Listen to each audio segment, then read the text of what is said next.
Breaking news చూస్తున్నాం.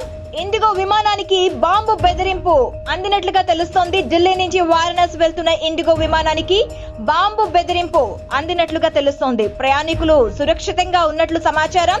అయితే తనిఖీలు చేపట్టిన బాంబు స్క్వాడ్ అండ్ సిబ్బంది ఇప్పటికే అక్కడ దళాలు చేరుకొని తనిఖీలు చేపట్టినట్లుగా తెలుస్తోంది. అత్యవసర ద్వారం గుండా ప్రయాణికులను దింపివేశారు సిబ్బంది.